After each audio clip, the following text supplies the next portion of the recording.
praying to silence.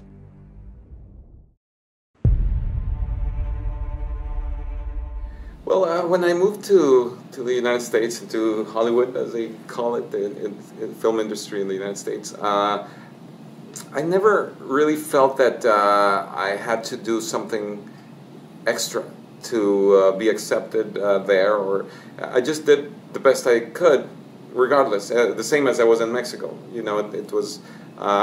I've always approached my work with all my heart, and I try to do the best that's in me.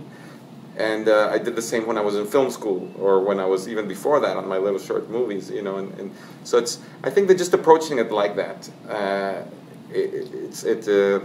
people notice, and then then you get an opportunity to do something else or whatever it may be. So I think one thing that I was fortunate about is that having started in Mexico, I didn't get like stereotyped into one type of movie, because there were simply not that many people in the industry in Mexico at that time.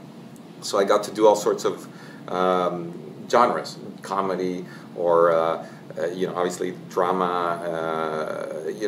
except science fiction, horror, all sorts of different genres. So that gave me a material that when I moved to the United States, people could see a demo reel that had a variety of things. And so then, I was offered Original Sin was the first American movie that I was offered, which is, a period movie that happens in Cuba.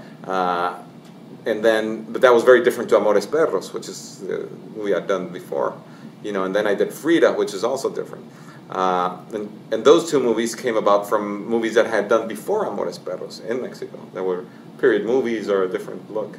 And then 8 Mile certainly was, because of Amores Perros. So, that was fortunate. But I guess if you ask me about advice for people that are starting, it just would be that you have to do your best work all the time, and not expecting that you will be a big name at one point, and thinking that that's, whatever happens before that is not worthwhile.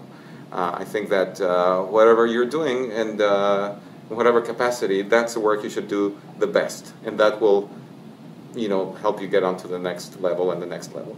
But every level has its joy, and I think you should you really be able to appreciate what you're doing at that moment.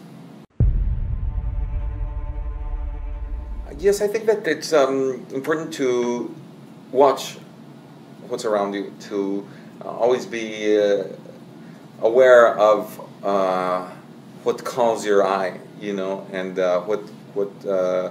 say, for example, when I'm in any situation almost in my life, I'm observing the light, and I'm also observing how it makes me feel, or how it makes a person look, when I'm in a restaurant, and the lighting of the place, and the person I'm with, this light doesn't look good on this person, or oh, look, this looks great, and then maybe I can reproduce that if I'm trying to make a person look good in a restaurant, for example, or whatever it may be. Light is connected to emotions and memory also, so I have just memories of experiences I've had, and it's always connected to an image of that moment. So I try to use that when I'm lighting a scene and designing it. So I would just say that it's important to be aware of the visual world around you and how it affects your emotions, so that you can hopefully affect the audience's emotions through these type of imagery that you can create.